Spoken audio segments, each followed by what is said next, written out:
Centralized examination pattern has to be there. Regarding some anomalies, very government has nothing to hide. We have put all the facts in front of Supreme Court. Very right now, Supreme Court is hearing that case. It will be proper to just wait and watch what Supreme Court is giving instruction, and this house is open to any kind of discussion. Akhilesh Yadav ji, 1 minute में सबका जवाब दूंगा आज। चलो बैठो। अध्यक्ष महोदय, मैं आपका धन्यवाद देना चाहता हूं। देश के बहुत महत्वपूर्ण सवाल पर आपने मुझे पूछने का समय दिया है। अध्यक्ष महोदय, ये सरकार किसी और का रिकॉर्ड बनाए ना बनाए, लेकिन पेपर लीक का रिकॉर्ड जरूर ये सरकार बनाएगी। अध्यक्ष महोदय, मुझे इसके बैकग्राउंड में नहीं जाना है कि पूछें। अध्यक्ष महोदय, मुझे बैकग्राउंड में नहीं जाना है कि कब कैसे किस संस्था को बनाया गया है। पूरे देश के छात्र इस पे आंदोलित थे। लगातार अखबार और सीबीआई की जांच के बाद चीज़ें सामने आ रही हैं, लोग पकड़े जा रहे हैं, जेल भेजे जा रहे हैं। ओके। और अगर वो संस्था इतनी क्रेडिबल थी तो अध्यक्ष महोदय, जिन सेंटर्स पे ये परीक्षा हुई उन सेंटर्स का इंफ्रास्ट्रक्चर क्या था? क्या मंत्री जी ने जानकारी की थी इस बात की? ओके। अध्यक्ष महोदय, मेरे आपके माध्यम से एक ही निवेदन है कि बिना ये मंत्री जी रहेंगे तो न्याय नहीं मिलेगा बच्चों को। अध्यक्ष महोदय, आदरणीय अखिलेश जी की प्रश्न का मैं विनम्रता से उत्तर देना चाहूँगा कि अभी सुप्रीम कोर्ट में जो चल रहा है केस, सुप्रीम कोर्ट ने ऑर्डर दिया पूरा विद्यार्थियों की सूची को वेबसाइट में उपलब्ध करा दो। सर, पिछले 3 दिन से देश भर की सारे विद्यार्थियों की लिस्ट पब्लिक डोमेन में उपलब्ध है। ये सारा चीज़ खुले पे है और कई प्रकार की तर्क आ चुका है। सर, मैं एक अभी उसमें केरल के विद्यार्थी भी अच्छे किए हैं। क्या हम ये कहेंगे भी वहाँ भी कुछ गड़बड़ी हुई थी? ऐसे आरोप करना, मैं देश की ग्रामीण इलाका, देश की एसटी इस बार सबसे अच्छा परफॉर्मेंस करने वाले देश की एसटी ग्रामीण बैकग्राउंड आर्थिक पिछड़े लोगों की है। क्या हम उनकी मेधा को हम चुनौती देते हैं?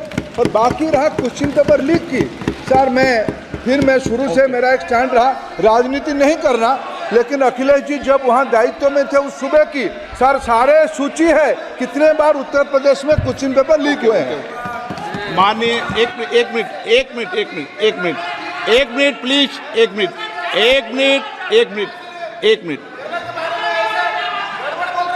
राहुल गांधी जी, आप प्रश्न पूछना चाहते हैं? Speaker sir, it's obvious to the whole country. It's obvious to the whole country that there is a very serious problem in our examination system. This is not just a question of NEET, it is in all the major examinations. Now, the minister has blamed everybody except himself. Right? I don't even think he understands the fundamentals of what is going on here. आप प्रश्न क्या है आपका? आ रहा हूँ sir. Sir, ये मैं question को सेटअप कर रहा हूँ। प्रश्न पूछते हैं।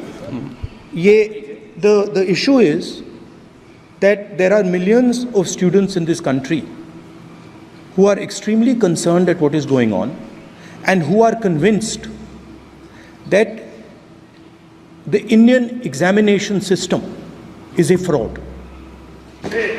That is what is at stake here. Millions of people believe that if you are rich and if you have money, you can buy the Indian examination system. And by the way, and this is the same feeling that the people in the opposition have. And that is why we are asking some very simple questions to Honorable Minister. Number one, as this is a systemic issue, what exactly are you doing to fix this issue at a systemic level? Yes. That's the first question. Okay. Question में चल रहा है अभी। Please. अब मैं मंत्री जी, मैं एक बार बोल दूं इस बात पे? चलो मंत्री जी, आप शॉर्ट में जवाब दो, फिर मैं बोल ही देता हूं। आज आप शॉर्ट में जवाब देना। अध्यक्ष महोदय, मेरे जो शिक्षा है, मेरे जो संस्कार है, मेरे जो सामाजिक जीवन है, मेरे को मेरे राज्य की, मेरे सूबे की जनता की स्वीकृति मिली है। मैं किसी की, मेरे बौद्धिक और मेरे संस्कार की सर्टिफिकेट मेरे को सारी सदन में किसी से नहीं चाहिए। देश की प्रजातंत्र में चुन के मेरे नेता प्रधानमंत्री मोदी जी को प्रधानमंत्री की भूमिका दिया है। मैं उनकी निर्णय से यहाँ उत्तर दे रहा हूँ सदन को।